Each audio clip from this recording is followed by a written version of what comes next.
কুমির আর শিলার আলু চাষ। এক জঙ্গলের পাশে ছিল একটা ছোট্ট গ্রাম। সেখানে থাকত কুমির আর শিলা, দুই বন্ধু।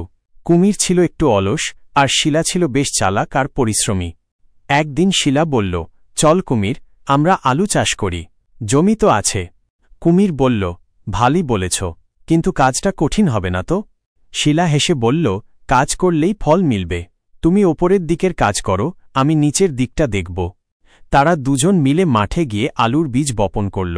কুমির জল দিল, আগাছা তুলল। শিলা মাটি খুঁড়ে বীজ বসাল, যত্ন নিল। কিছুদিন পর গাছ গজাল। একসময় আলু ফলল মাটির নিচে।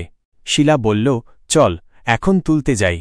কুমির গাছ টেনে তুলল, কিন্তু উপরে কিছু নেই, শুধু পাতা। শিলা মাটি খুঁড়ে খুঁজে পেল অনেক বড় বড় আলু। কুমির চমকে উঠল, ইস, আমি শুধু পাতা।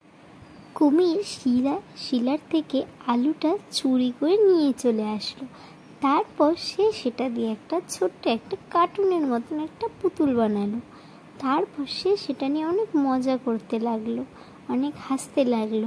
তারপর সে ভাবলো এর পরের চাষটা আমি অনেক লাভ করব। আর সে তখন তার ওই ছোট্ট পুতুলটাকে নিয়ে খেলা করতে শুরু করে দিল।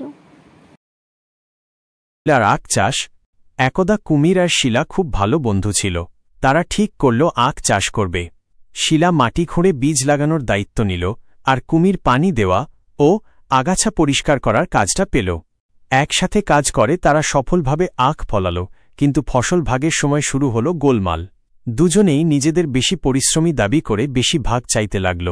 তখন এক বুড়ো কাক তাদের বোঝাল যে বন্ধুত্বের মানে হল একসাথে কাজ করা এবং ফলও ভাগ করে নেওয়া। কুমির আর শিলা তাদের ভুল বুঝতে পারল, হাসিমুখে সব আখ ভাগ করে নিল এবং ভবিষ্যতেও একসাথে কাজ করার সিদ্ধান্ত নিল। নীতিকথা, একসাথে কাজ করলে সবই সহজ মনে হয়। গল্পটা ভালো লাগলে অবশ্যই লাইক, কমেন্ট, সাবস্ক্রাইব